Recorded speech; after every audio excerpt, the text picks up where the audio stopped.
Assalamualaikum warahmatullahi wabarakatuh. Perkenalkan, kami perwakilan dari anggota Kobra SMA Negeri 1 Jatilawang.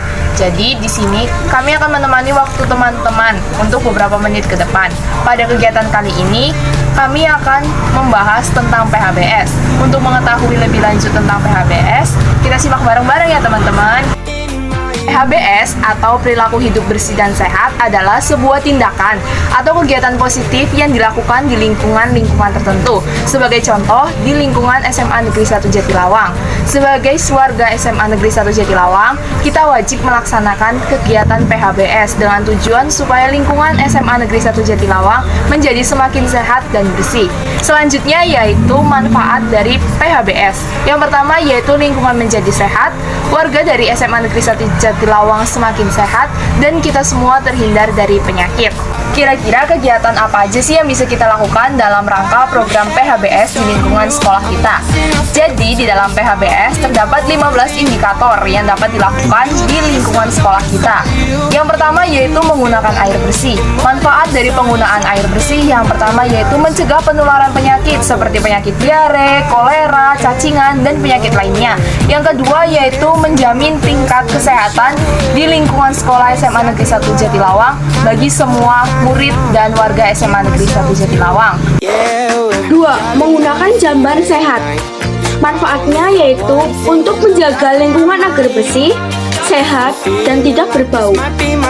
Syarat jamban sehat: 1. Tidak berbau dan tidak mencemari tanah di sekitarnya.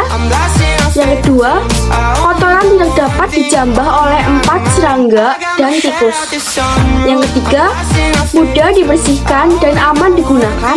Yang keempat, tersedia air, sabun, dan alat pembersih, penerangan dan ventilasi yang cukup. Bagaimana ya cara menjaga kebersihan jamban? 1. Siapkan selalu peralatan kebersihan seperti sabun, sikat pembersih, cairan pembersih, dan tempat sampah kecil. Yang kedua, siram jamban sampai bersih. Yang ketiga, jangan buang sampah di lubang jamban. Yang keempat, membuang sampah pada tempatnya. Sampah adalah sarang kuman penyakit. Membuang sampah pada tempatnya juga menjaga kebersihan lingkungan sekolah.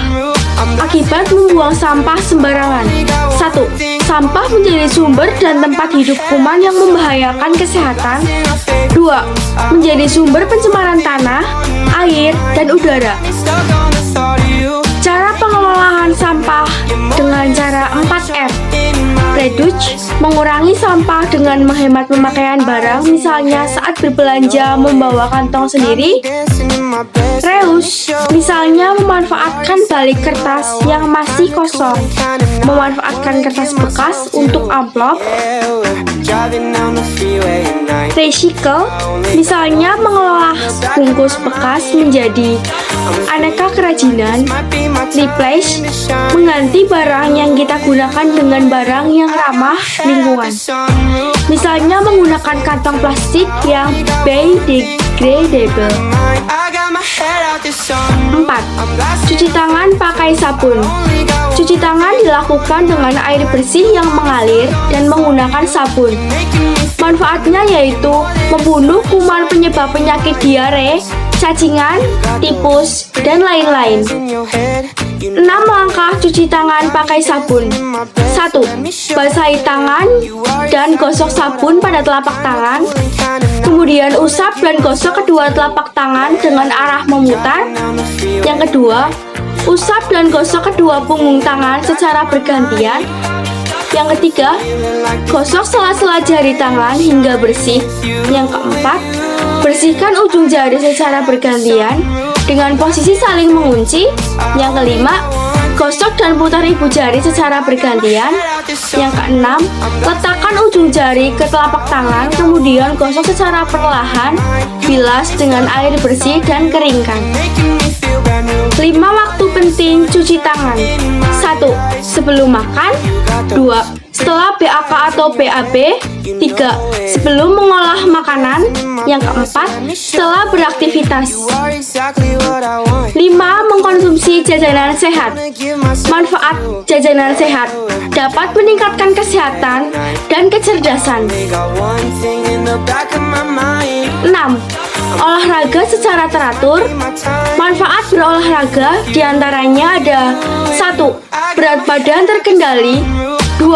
Bentuk tubuh lebih ideal dan proporsional. Yang ketiga, daya tahan tubuh terhadap penyakit lebih baik. Yang keempat, lebih bertenaga dan bugar. Ikuti cara berolahraga yang benar. 1. Pakai pakaian olahraga yang menyerap keringat. 2. Pakai sepatu olahraga yang sesuai ukuran kaki. 3. Lakukan pemanasan sebelum berolahraga. 4. Pilih olahraga yang sesuai dengan arahan guru. 7. Melakukan PSN atau pemberantasan sarang nyamuk. Memberantas jentik di sekolah yaitu kegiatan memeriksa dan membersihkan tempat-tempat penampungan air bersih yang ada di sekolah agar terbebas dari jentik nyamuk. Manfaatnya yaitu agar siswa terhindar dari berbagai penyakit yang ditularkan oleh nyamuk seperti DBD, malaria, dan kaki gajah. Cara melakukan PSN yaitu dengan penggunaan 3M. 1. Menguras dan menyikat tempat-tempat penampungan air. 2. Menutup tempat-tempat penampungan air. 3. Memanfaatkan atau mendaur ulang barang bekas.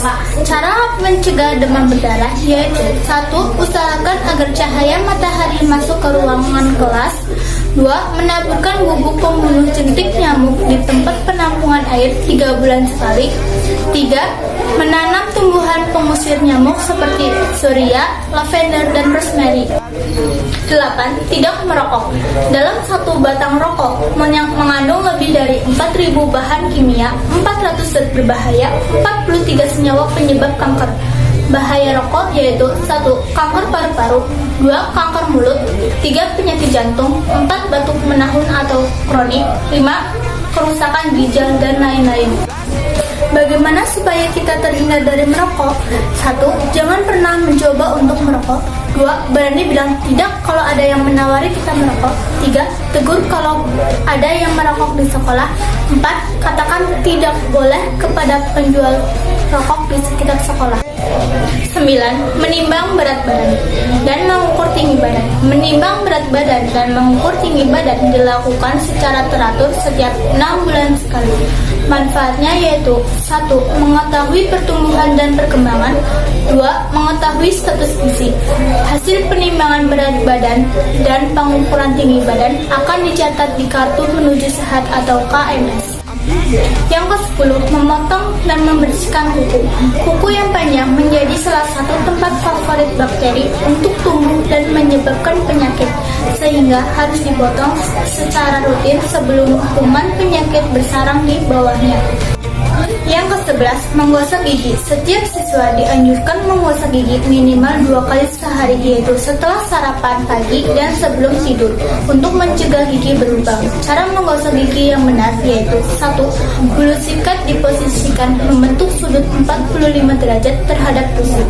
2. Permukaan luar gizi disikat dengan tekanan yang lebih lembut. 3.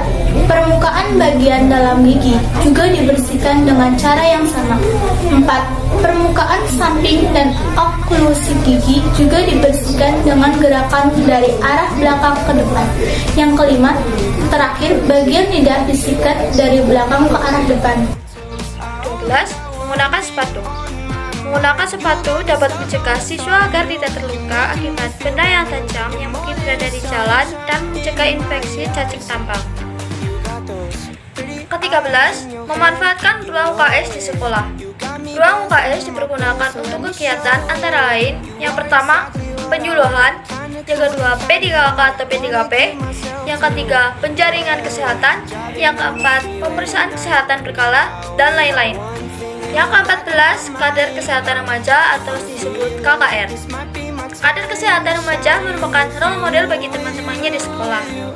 Tugas kader kesehatan remaja antara lain: yang pertama, menolong dirinya sendiri dan orang lain untuk hidup sehat; yang kedua, menjadi promotor atau penggerak dan motivator dalam upaya meningkatkan kesehatan diri sendiri, teman-teman, dan lingkungan sekitar; Yang ketiga, membantu teman, guru, keluarga, dan masyarakat dalam memecahkan permasalahan kesehatan, termasuk melakukan rujukan ke pelayanan kesehatan. 15. Dana sehat sekolah, yaitu adanya penggalangan dana sehat untuk kegiatan UKS di sekolah secara mandiri sehingga UKS di sekolah berjalan dengan lancar dan sarana prasarananya terlengkapi. Oh ya teman-teman, kita kan sekarang lagi berada di tengah pandemi yang mengharuskan memakai masker dan menjaga jarak. Berikut ada beberapa tips dari kami supaya kita tidak tertular virus COVID-19 ini. Maka, cara yang efektif untuk mencegah adalah dengan menerapkan perilaku hidup bersih dan sehat atau PHBS. Dapat dilakukan yaitu 1. Cuci tangan pakai sabun dan air mengalir atau menggunakan hand sanitizer. 2. Tutup mulut dan hidung saat batuk dan bersin dengan lengan atas bagian dalam atau menggunakan tisu. Yang ketiga, konsumsi gizi yang seimbang. Yang keempat, tetap berada di rumah dan hanya berpergian untuk urusan yang penting atau mendesak. Yang kelima, jika keluar rumah, wajib menggunakan masker. Yang keenam, lakukan upaya physical distancing antara lain dengan cara menjaga jarak dengan orang lain. Yang ketujuh, istirahat yang cukup. Yang kedelapan, menjaga kebersihan lingkungan. Yang kesembilan, menghindari penggunaan alat pribadi secara bersama-sama. Apabila mengalami keluhan kesehatan yang dicurigai COVID-19, segera konsultasikan ke dokter. Jika tidak ada keluhan yang mendesak dan darurat, hindari mendatangi fasilitas pelayanan kesehatan selama masa pandemi. Jika terpaksa, maka datanglah dengan menggunakan masker. Mencari sumber informasi COVID-19 hanya dari sumber terpercaya seperti www.covid19.go.id. Dengan adanya kegiatan ini, kami meminta kepada teman-teman semua untuk mau melaksanakan kegiatan PHBS di lingkungan sekolah pada masa pandemi ini agar kita semua terhindar dari COVID-19. Dan juga kami meminta kepada teman-teman semua untuk tetap melaksanakan protokol kesehatan dimanapun teman-teman berada. Jadi untuk menutup kegiatan kita kali ini, kita ada yel-yel ya teman-teman. Jadi kalau kita bilang PHBS, teman-teman jawab, kita siap untuk sekolah yang bersih, sehat, dan ceria. Kita coba ya teman-teman. PHBS, kita siap untuk sekolah yang bersih, sehat, dan ceria. Sekian yang dapat kami sampaikan. Kurang lebihnya mohon maaf. Terima kasih. Wassalamualaikum warahmatullahi wabarakatuh. I got my head out the sunroof. I'm blasting our favorite